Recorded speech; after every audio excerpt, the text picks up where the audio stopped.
Alrighty everybody, so I decided that I'm gonna do a pre-recorded video. Just gonna see how this works out here. My name is Max. Nice to meet you all. Thank you all for coming. We're gonna run through a painting today on a 12 by 12 inch. So you can see this is about a foot by a foot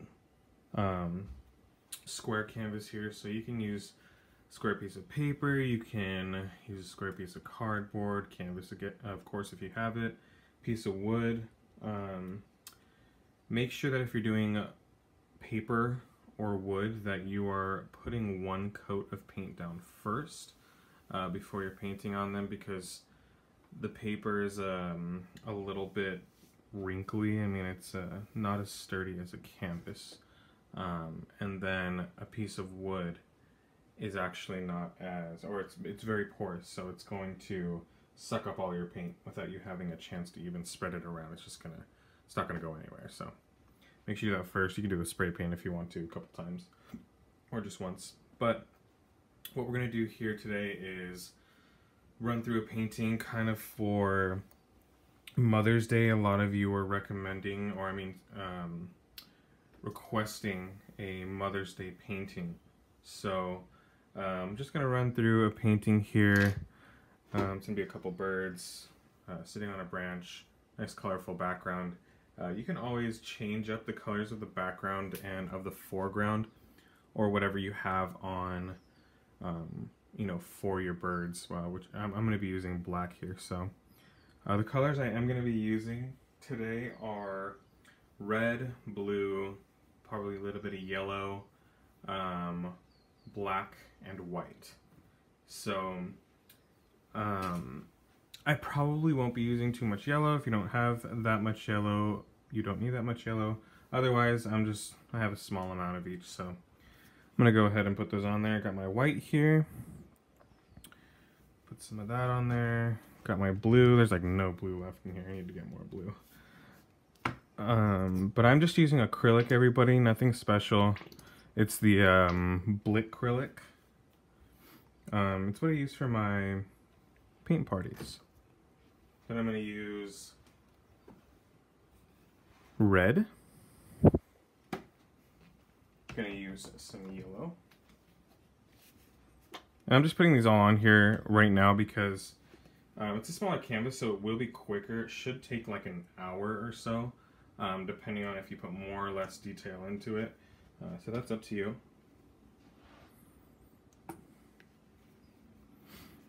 So let's put this in here. And put some black. Alrighty. So I actually got this idea from somebody else. I don't remember the. It didn't tell me the copyright or anything. So I'm just gonna do kind of a version of it, so I'm not impeding any copyright. So yeah, here we go. So what I'll need is about a 1 inch, 3/4 inch to 1 inch brush. Any large brush will do. Something that you can do long, wide brush strokes with, cover a large area, or stippling with, stippling, whatever you want to call it, but stamping basically. I also have a medium round brush. This is about a 6. I know it's kind of mangled at the top, but just something round so that you can do some sort of details, fill medium-sized areas quicker than with a small brush, and have more control than you would with a larger brush. And then I have a detail brush, really small. I mean, it's not the size of a pin, but like the size of a toothpick or so. But yeah, so a couple brushes. You can use any brushes that you want. But we're going to go ahead and start. So the very first thing that I'm going to do here, I'm not going to coat my background with water because we do want to have a little bit of control of where our colors are going, and if we have too much water on there, then they'll kind of go all over the place. So what I'm going to do is start with some red here. I'll probably actually put the lighter colors in the center. Red is a lighter color, but I might add some white to the center. Now I know that this tends to stress some people out, but you do want to do this quickly. It's pretty hot today. I think it's about, I don't know, I want to say 85 degrees outside right now, so hotter than it has been. I'm just grabbing some yellow here without washing off my brush. And it's turning into orange. Again, yellow without washing off my brush is going to turn that to orange. But yeah, it's a little bit hot today, so paint tends to dry very quickly in hotter weather. It's a little bit slower in colder weather. It kind of stunts the drying of it. So, turn my light here. So that's what we got there. Probably wash off my brush. Wash off my brush a little bit. I stamp it 10 times at the bottom of my cup. 10 times at the bottom of my cup, and then scrape it off on the edge of my cup. I'm not using paper towels. I'm using a really old cloth towel. Not using paper towels because of the shortage, so don't have to worry about that. You can even just scrape it off. Don't even have to wipe it off on a towel or anything. So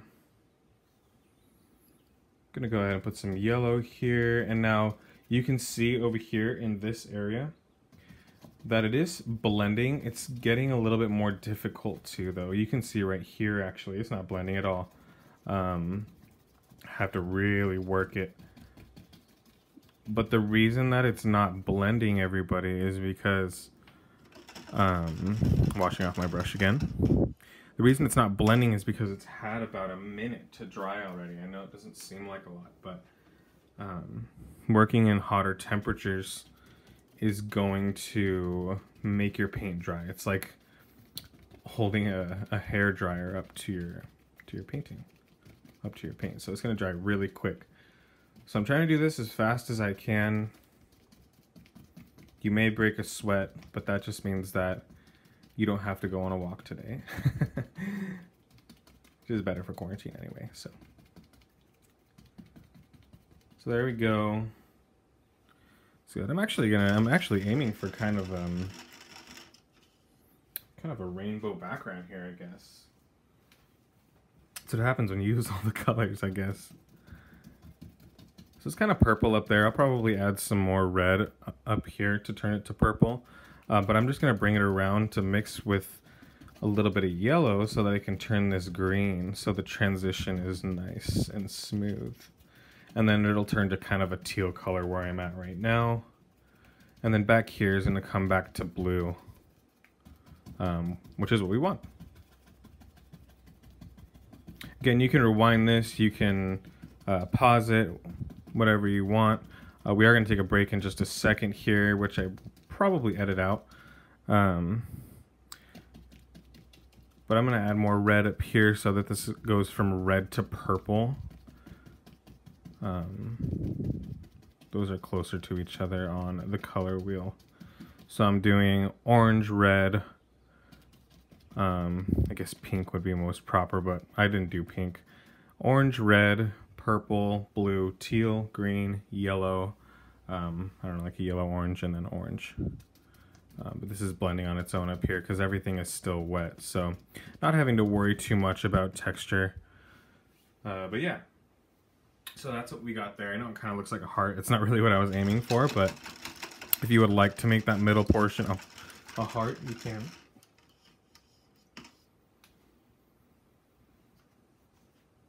Alrighty. And now what I'm going to do here is grab some of my white. I washed off my brush. Remember, everybody, to stamp it 10 times at the bottom of your cup. Scrape it off on the edges, not using paper towels, just using my regular towel. And what I'll end up doing is grabbing white and starting where the canvas, just the white of the canvas, meets the color. Because I want to focus on those places first. I want them to be able to be blended. And go slowly around here, because if you go too fast, you're going to get green all the way over here. And green and orange are opposite sides of the color wheel. So you might get this really muddy looking blend here. So I'm trying my best to be careful.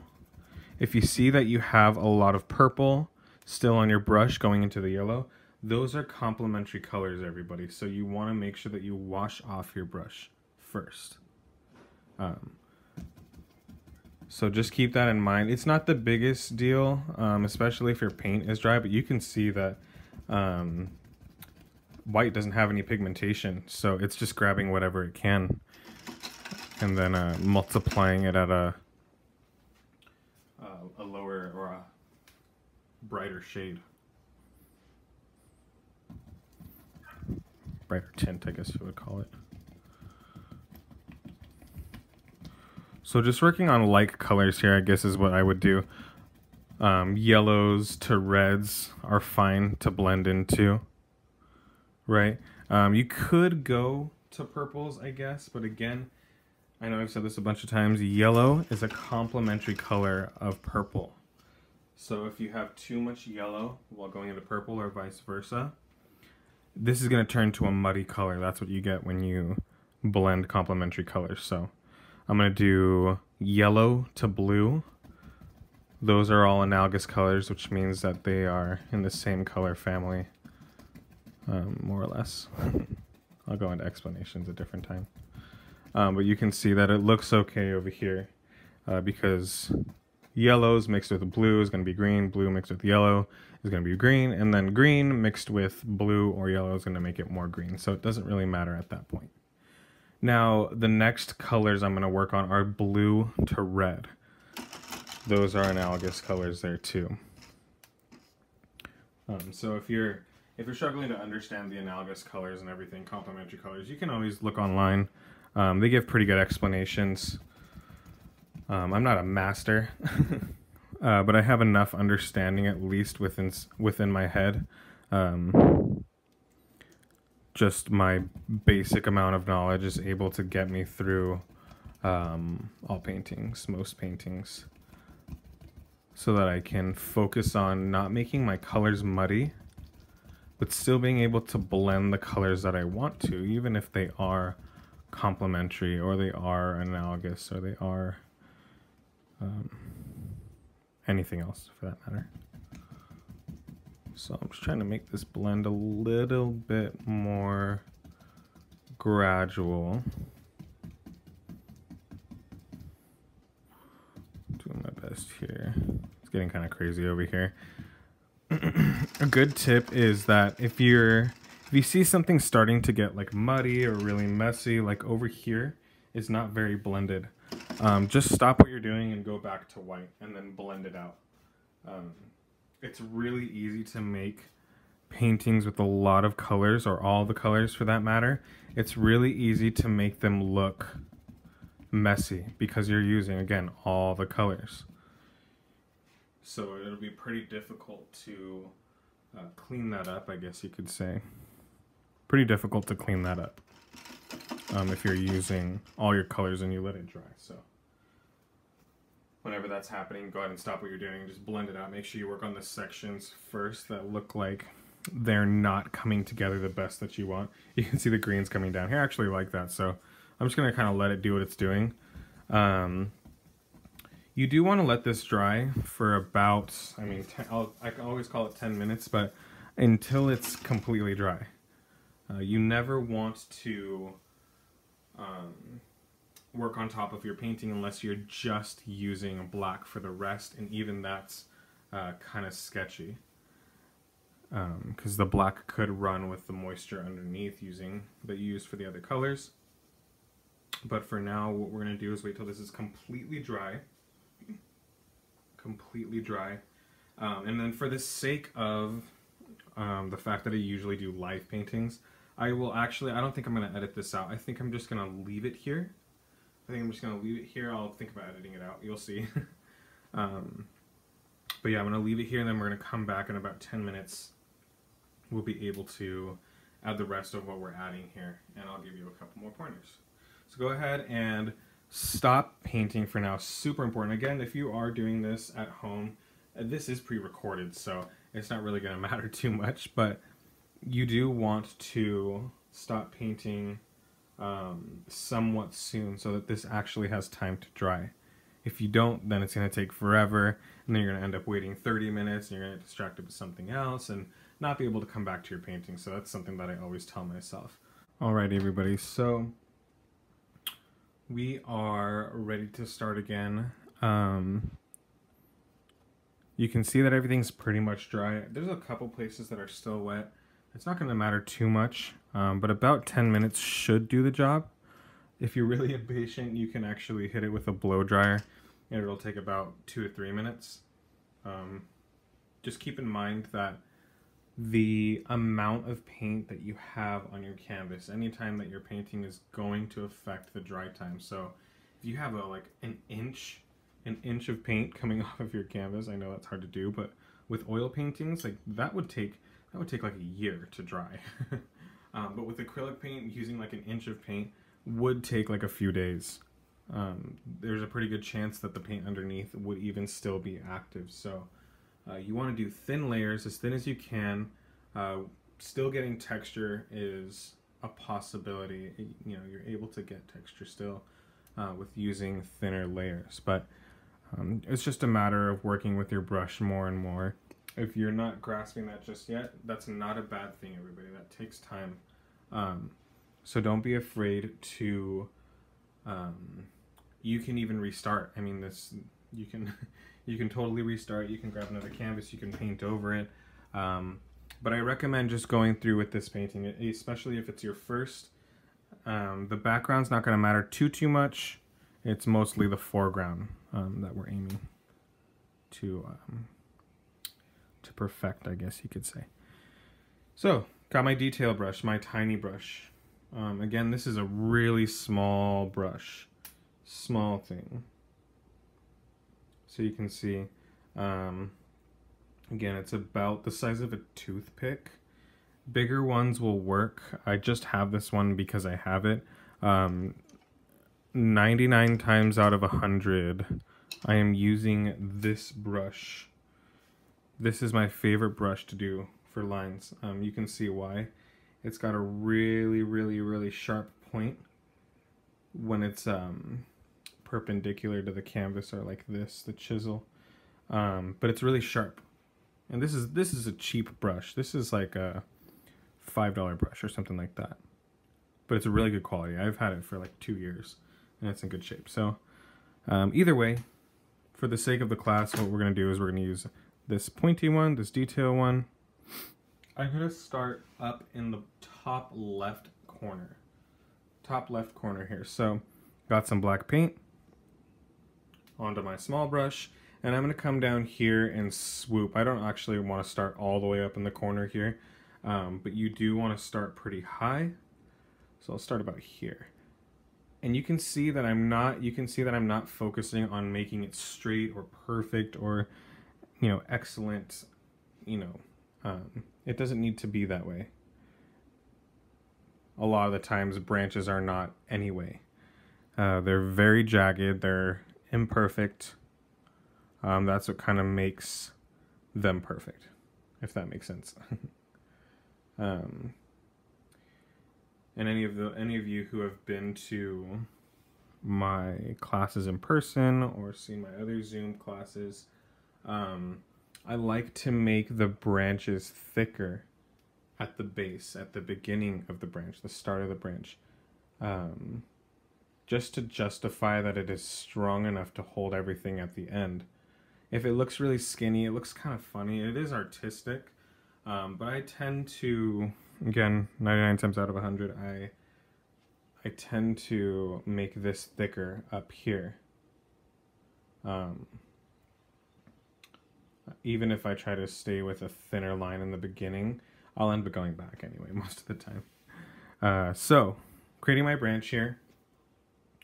I'll come off with a couple of sub branches here. I don't want to go into this area, by the way. I don't want to come into this area with another branch, just a low branch through this middle white area. That's going to allow us to put our birds sitting on this branch without any obstruction. You can add them later, it's up to you again. But I'm just gonna focus on doing some lower branches, a real small one. One that comes off here.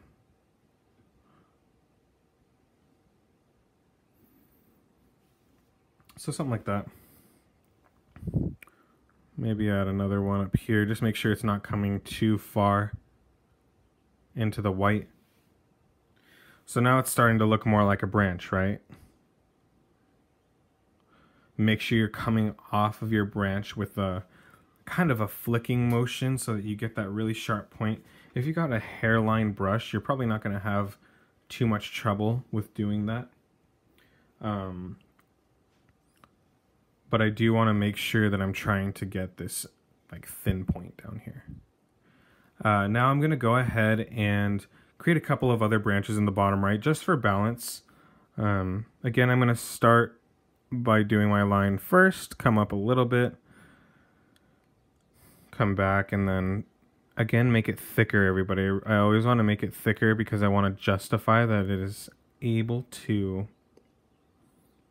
hold whatever is at the end. Make this a little bit thicker. Yeah, there we go. So there we go. Nothing too fancy for this bottom one. You don't want it to take away from what you already have. So yeah, something like that. I'm actually taking a step back to look at it. I'll probably want to add one more branch here at the end, somewhere up here. But I'm just going to focus on what I have for now. So go ahead and you can either keep this brush or you can switch to your medium brush. Since I know how my brushes work, I'm going to use the medium brush because I feel like it's quicker and I know how to manipulate it a little bit quicker and more so than someone would that's just learning about their brushes. But if you're confident with this brush, again, I recommend it. It's easier to fill in things quicker, you know, and it gets you acquainted with how your brushes work. So I do recommend the medium brush. So what we're going to do here for the body of the birds, they're going to be close together. You can add as many as you want to, but I'm going to go for the shape of a sunflower seed, everybody, a sunflower seed. Now, I'm going to show you on here. This is my demonstration canvas, but I was teaching flowers earlier. I might actually do it in this one, but the sunflower seed shape is going to be something like, whoops, something like that. Point down here. So it's going to be something like that. That's what my base shape is going to be for the bird. Something like that. So I'll go ahead and grab some more paint. Again, if you would like to use the detail brush, you can. I just feel like this is quicker. So let's do the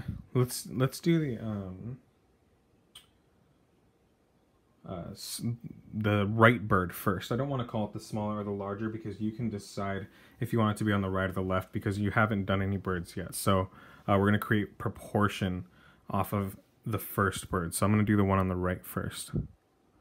So if you end up making it too big, or so you think too big,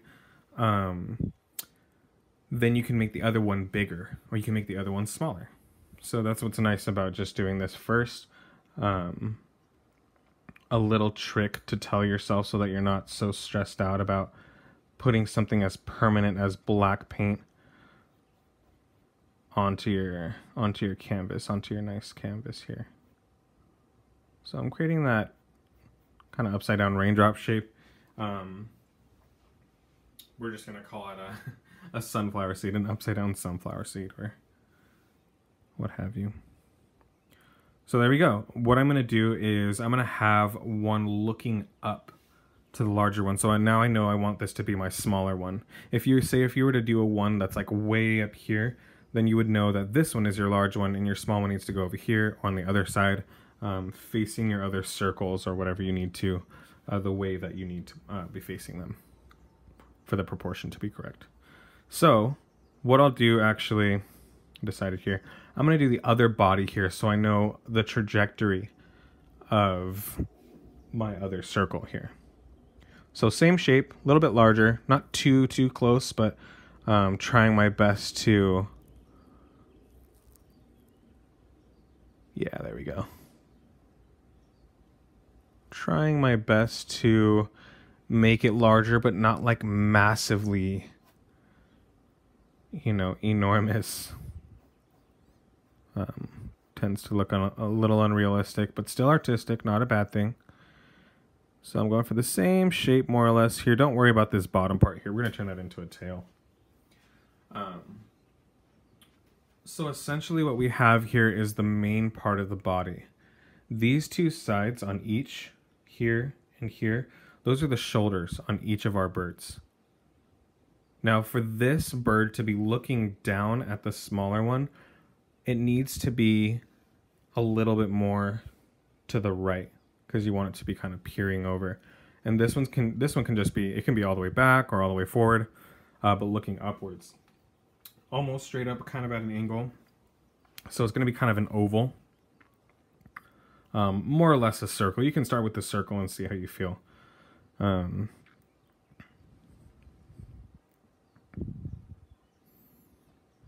yeah, circle here. Trying my best to be careful. Again, you can use the smaller, excuse me. You can use the smaller brush. I think this is going exactly the way I need it to, so I think this will be okay. But definitely for the feathers and the beak, I'm going to use the detail brush. So you can kind of sharpen out, or you can smooth out these corners here. So I always do it on the back of the head. I never do it under the chin here. This is going to be the chin part on both of them on the insides. But usually on the back side, I smooth them out a little bit because it looks too much just like a circle plopped on top. So, like that. And like that. So that's what I mean by smoothing out those corners. You can see that this corner that was on that side, that's gone because I attached the top of the head or the back of the head to the shoulder here. It still looks like it has shoulders, but it looks like now it's got a lot more direction. Right? So we got our small bird, we got our large bird, mother bird, and daughter, son bird. Again, you can put another bird on the other side. Just make sure you make your branches longer. You can make one over here even, like she's looking at both. I might do that because my mother has two sons, me and my brother. So she would be looking at both of us. So I might just add another one over here real quick at the end. But for now, what I'm going to do is I'm going to create the beaks, and I'm using my tiny brush. Tiny, tiny, tiny brush. Or whatever, the small brush, the detail brush. Now I want the beak to be pointing down and this beak to be pointing up. So all I need to do to start is really lightly, you can even do this with a pencil if you feel more comfortable. You can even erase it if everything's dry. But what I'm going to do is try to start from the center or the top for the smaller one, center or the bottom part for the larger one. But I'm going to draw this line in the direction that it needs to be pointing. Very, very straightforward. So starting from the middle here, I want it to be pointing down this way. Easy, right? It's pointing in the direction that I want it to be pointing. Same for this one. I want it to be pointing that way. Of course, that looks really funky right now. I mean, they kind of look like hummingbirds, but still. What I'm going to do is turn each of these into a really skinny triangle. So you can either do the triangle around these lines here, these specific lines, or you can just take the other side, right? Let me see if I can zoom in here. Oh, I can't. So take the other side,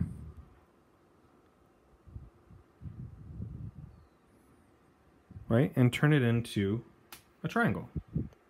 Now for this one, I'll probably do the bottom It's not going to be pointing perfectly straight down the way I want it to, but more or less, it's right on, especially the direction. That's what I'm most concerned about.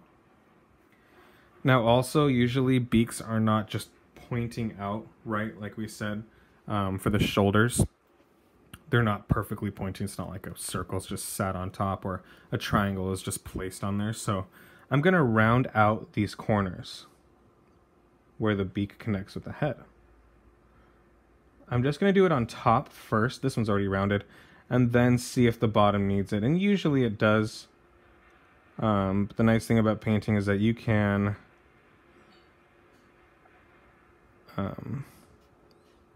touch it up however you need to. So there we go.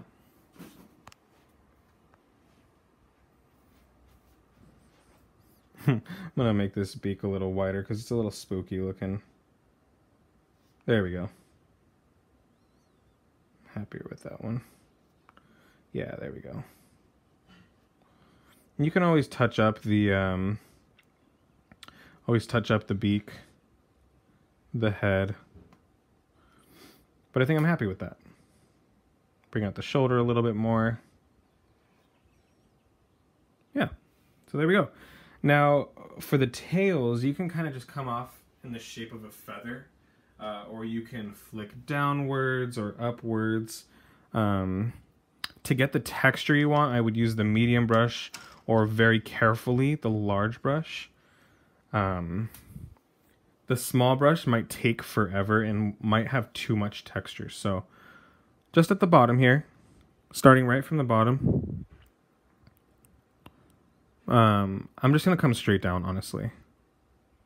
You can flick upwards. A little bit goes a long way, everybody. You see, I did pretty much just 3 brush strokes, and it's going to be same thing on the other side, but smaller. Maybe another one. You know, and that's pretty much it for the tails, because they tend to get pretty overwhelming. Again, you can always make them as long as you want. You can go all the way down here. I'm doing this for the sake of you maybe not having another canvas to practice on. But you can come down as far as you want to. And you can almost see that I'm straightening out this back side, right? And this has more of a point. So I'm always taking into consideration my perspectives here. Usually the sides that you want to have more direction will have more point. And, you know, and the perspective is created by the back side, where you're seeing less contour. So there we go. I'm happy with that. Yeah. So there we go. Now again, I'm probably not gonna add another one over here. You know what? Actually, I am gonna do it. I am gonna do it. So, smaller one. If you got twins, you can make one the same size, but typically you have an older and a younger. Same thing, same shape. It's going to be looking a little bit different, but a more or less the same exact thing. Rounding out the back side here. Making sure I still got my shoulders on both sides. I'm just going to do the tail real quick. Right there. And then my beak is going to be, you know, it's going to be a little bit different of an angle, right? Because you want it to be kind of this way. You want it to be pointing more towards her beak.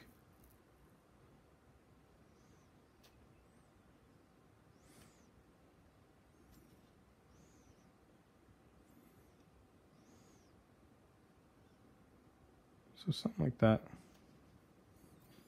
I have a lot of water on my brush, so it's making it really hard for me to make a point with my brush. So there we go.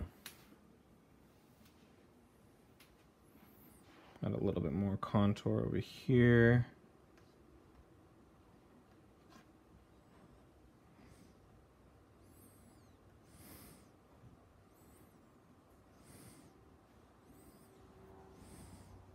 Little flippy feathers. Alrighty. So we're close. We're very close. Now, the last thing that I'm gonna do here is, whoops. Last thing I'm gonna do here is wash off my brush. We're gonna make a couple of flowers, or, you know, you can just, I'll show you a couple ways that you can do this, but probably gonna do orange or yellow flowers, just because I feel like that's what's lacking in the painting. So I'm mixing white, red, and yellow here. White, red, and yellow.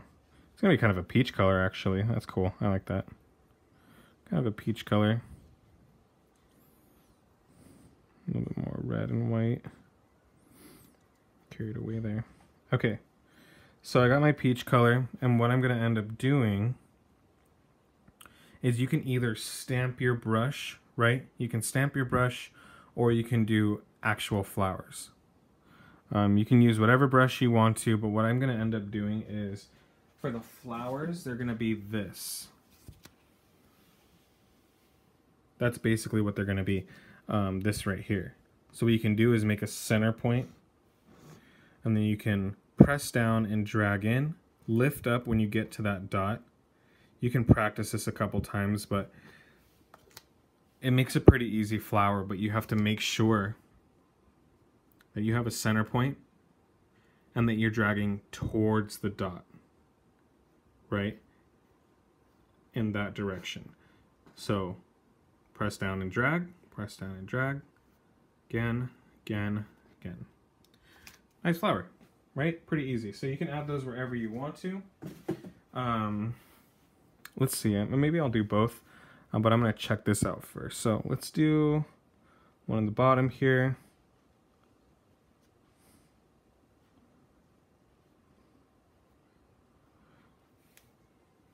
Yeah, I think I like these better, honestly. But again, it's up to you. You can do lighter brush strokes for smaller flowers. Again, you can stamp around, that's okay. That is one of the options. I mean, the options are endless. This is your painting here, so you can go in whatever direction you want. You can put some in the air, kind of like they're falling. You can put little petals. Whoops, got too much white on there. Petals by themselves, like they're falling. A little bud here. Maybe one there.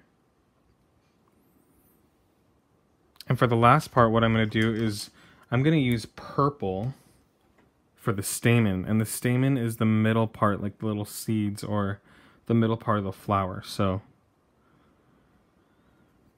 I'm going to go ahead and mix kind of a deep purple here because I want it to match this top right corner using complementary colors here. So a couple little dots.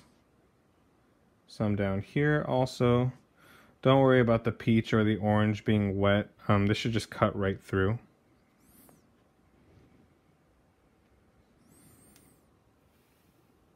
So yeah. That's pretty much it. There are more things that you can do to this painting, everybody. You could add more detail to these birds if you wanted to make it look a little bit brighter. But since my light source is behind, I made these silhouettes. Yeah, that's pretty much it. If you want to see more tutorials, you're more than welcome to either subscribe to my YouTube channel, or I do live Zoom classes. You can check out all the information on my Instagram or my Facebook. They're both Paint Party 101 SoCal, just how it sounds, Paint Party 101 SoCal. Anybody who would like to make a donation, I'll have information for that on my Instagram, and that would be greatly appreciated. If not, I'm glad that you enjoyed this, and I hope to see you next time. Thanks, everybody.